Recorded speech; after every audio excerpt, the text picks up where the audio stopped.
La mémoire collective, c'est quelque chose de fascinant. On peut tous se souvenir d'une même chose et y apposer le même sentiment sans que celle-ci soit particulièrement agréable ou même n'existe. Il serait facile de penser que parce que nous sommes tous différents, nos ressentis sur tout sera différent, que rien n'est taillé dans le marbre et que les mentalités changent. Et pourtant, il existe bien des œuvres dont la critique est unanime. Il existe bel et bien une liste de romans, de peintures, de jeux vidéo et dans notre cas de films que tout le monde aime sans se questionner. Ça peut être dû, dans l'hypothèse optimiste, au fait que ces œuvres soient réellement bien faites et arrivent à susciter chez le plus grand nombre des émotions positives de par leur technique irréprochable.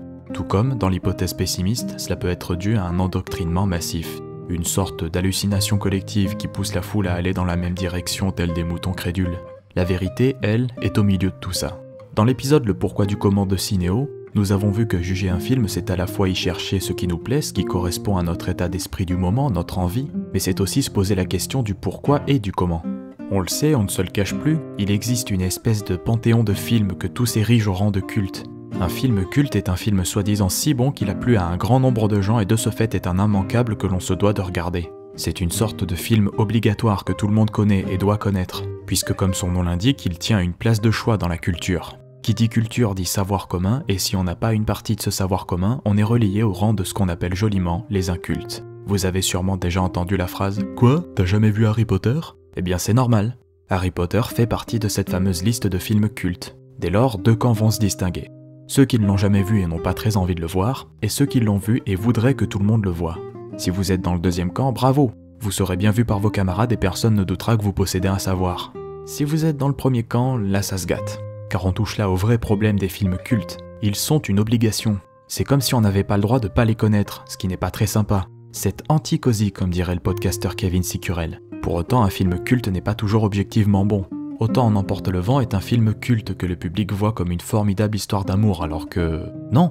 Mis à part sa morale douteuse qui traite le racisme comme quelque chose d'acceptable voire préférable, les personnages censés nous apporter cette romance ne partagent que très peu de moments d'intimité et d'amour.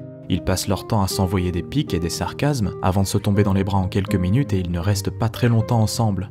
Mais Autant On emporte le vent est un film culte.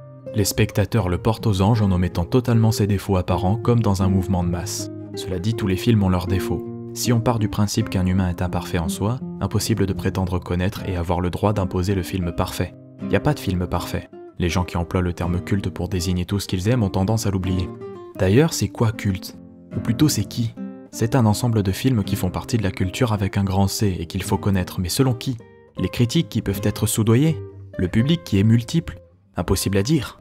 Mais les deux l'admettent, c'est la convention ultime. A l'inverse de tout ce qu'on vient de voir, un film peut être très bon et totalement ignoré des médias et du peuple. Soit parce que sa promotion a été faible, soit parce qu'il a été incompris des gens.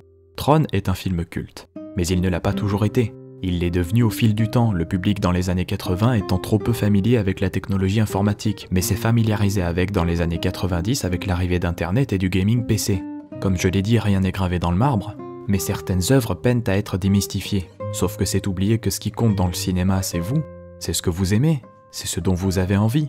2010, la suite de 2001 l'Odyssée de l'espace, c'est pas culte? Bah on s'en fout, regardez-le. Personne ne connaît Conan le barbare? Bah on s'en fout, vous pouvez quand même en tirer ce que vous voulez. Le cinéma n'a pas à être reconnu ou élitiste. Il fait partie des choses qui appartiennent à l'individu et dont le partage et la pluralité font l'intérêt. Quand on y pense, c'est un peu ça la culture. Des gens qui savent des choses différentes et qui se les partagent entre eux. Comme vous et moi.